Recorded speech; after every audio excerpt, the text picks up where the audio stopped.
Ewan ko na lang, mamen, ako sa isang buwan, hindi ka magluluto nito. Tayong mga Pinoy, hindi mawawala sa pagkainan natin yan. Ganito nga pala ako tumirada ng basic pero rapsang rapsa pa rin na nilagang yobabs, mamen. Ayan, hindi mawawala sa akin yung buto-buto. Bias yan, 2 piraso na pinahiwa ko sa gitna. At ang piyesang ginapit natin, kasim. Onting taba lang, mamen, para yung sabaw natin solid. O, pakuluan mo muna hanggang lumabas yung mga bula-bula niyan sa laban mo, mamen. Huwag ka muna maglalagay ng kahit anong aromatics hanggat di mo nasasalaban kasi baka sumama lang sa salab mo. O, nilagay ko na yung dyan, onions, yung patatas, pwede mong hindi isabay. Ako, isasabay ko na para talagang masarap yung lambot niya. At sinisiyon ko na lang ng salt, mamen. Hindi na kailangan ng pork cube kasi nga, mamen, may buto-buto naman dyan.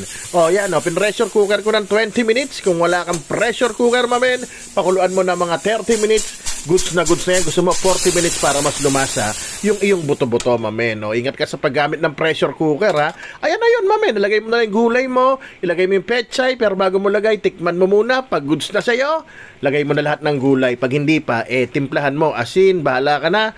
O, ngayon, mamen, ready mo na yung patis, sili mansi kasi magkakainan na tayo. Kaya naman, isisigaw ko na. Rapsa! Oh, mamen, kala mo ba tapos na yung love story ng ating nilaga, mamen? Siyempre hindi. O, ganito diskarte ko. Pag yung niluto kong nilaga, may buto-buto, mamen. Kinabukasan, iba na yan. Magbabanat ko yun na yan. So, yung nilaga natin, mamen, naging sinigang na. Kaya tirahin natin. Baka tirahin pa ng iba. O, ito na nga, mamen, yung natirang nilaga. Ayan, andyan pa yung buto-buto, mamen. Kaya lalasa pa yan. Tinanggal ko lang yung mga natirang gulay. At ito, magpapakulo ako ng panibagong laman. Pwede mo nga rin damihan na yung laman, para hindi ka na magpapakulo at magpapalambot. Kaya lang hindi ko nadamihan kahapon kasi hindi ko naman naisip kagad na pwede pala nating gawing sinigang yan. Actually, hindi mo na malalaman sa lasa niya na galing siyang nilaga. Kaya pinakuluan ko lang sa kabilang kaldero yung baboy para masalabang ko. Tapos sinama ko na rin sabaw dyan kasi may lasa yon.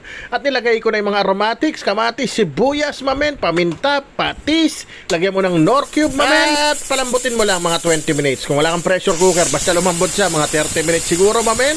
Tapos ganyan kadali yan, mamen. Pagbukas niyan, ilalagay ko na kagad yung sinigang mix. Kung may tunay na sampalo ka, isama mo sa kulo. O, naglagay ako ng okra, sili, at ang dahon na lalagay ko dyan ngayon, yung malakas sa iron, mamen, pandagdag ng dugo, talbos ng kamote. O, diba? Sa panahon ngayon, mamen, dapat dumidiskarte ka. Kasi sayang, mahal ang bilihin, kamukha niyan. Kahit di mo nga lagyan ng karne yan, gawin mong sabaw ng sinigang, mamen. Tapos, partneran mo ng fried gigi, fried tilapia, o kahit anong isdang prito. Pwede na kaya inihaw, mamen, diba? Dapat hindi lang wais na misis, dapat wais na Mr. Ren, mamen, lalo na't wise na mamen. Kaya naman, isisigaw ko na, Rapsa, mamen.